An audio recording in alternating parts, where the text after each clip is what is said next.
Hi, I'm Eric Pratt from US Broadcast Distribution. Today we're going to talk about one of my favorite topics, PTZ cameras. Today we have PTZCam's 12, 20, and 30X, NDI, SDI, HDMI, and now SRT cameras. So with that, let's take a closer look at what makes these special. On the front, we've got the lens, once again available in 12, 20, and 30X to give you a wide variety of coverage. And on the back, we have the important connectors, Ethernet, we can do PoE, NDI, and VSCO over IP. That gives you power, control, and video all through this one port. There is a 12-volt jack here. HDMI, that's to connect to your projectors or directly to your monitor or to a prosumer switcher like an A10 Mini.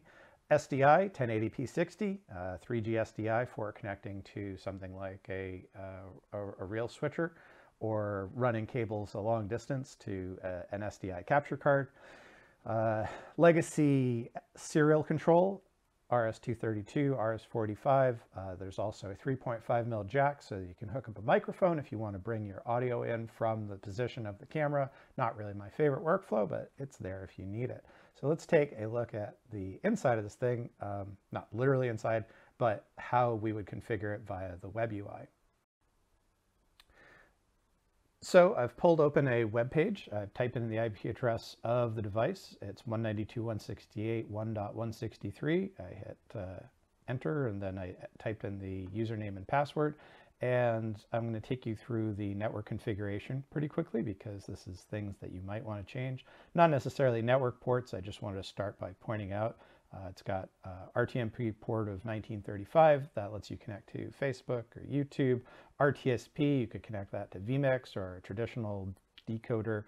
Also has VSCA and OnVIF and all kinds of other things that you might want to use, but Ethernet is something that you might want to change. You can turn on DHCP, which would let it pull its own addresses. I like static addresses, which is why I set here 192.168.1.163. I could put a gateway here, but I don't need to. NDI, this is important, not necessarily because you need to configure it, because this is how it will come with NDI enabled, a default name and a public group that it can be part of, but just so that you know that it can do that and that these things are here. SRT, this is secure reliable transport. This is a new feature. So the secure reliable transport is like NDI, which lets you send video around local infrastructures within a facility. SRT is between facilities. So it allows you to have a program like Vmix connect to this camera remotely over a distance and connect to this IP address, which I'll show you in just a moment, in Vmix, and this port, and we can connect to it remotely. So that is that's important. There are also some other features in here, like how the system is encoding video. H.264, if you're doing RTMP. SRT does support H.265. A lot of protocols don't. Resolution, bit rate, frame rate, etc. The stream publishing, if you want to send out an RTMP, it can do two. It can do a high and a low. Video parameters, if you want to control the color and image and all that, adjust that from here. On-screen display, font size, and video out format, which we in the US most of the time are going to do 1080p60, but we have a bevy of other options. So with that, let's take a peek at the Vmix side of things. So if I want to add an SRT input, I'm going to type in 192.168.1.163. Now, if this was remote, I would type in the IP address of whatever the what is my IP reporting. So the remote IP address of the remote facility, the satellite campus, whatever's that network, and then that would be port forwarded to the camera, particularly to this port. So I would be calling on this port and that would be forwarded to it. You can always look up your router and port forwarding to figure out how that's done. It's actually a lot easier than it sounds. But the neat thing is that I can use Vmix to connect via SRT to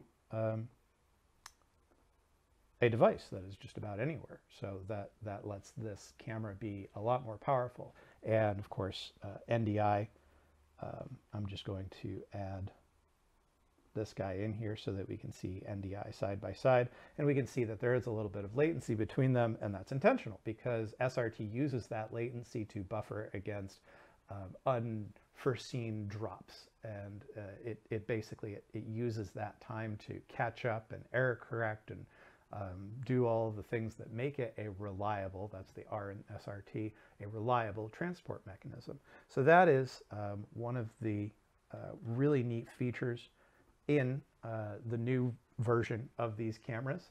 They're very cost effective, they're very attractive, they have SDI, SRT, NDI, HDMI, and of course they have great support through US broadcast and your local reseller. So if you want to find out how you can buy these, go to usbroadcast.co, look up your local reseller and see how you can purchase these amazing cameras which do just about everything for everybody on a budget. I'm Eric Pratt, thanks for watching.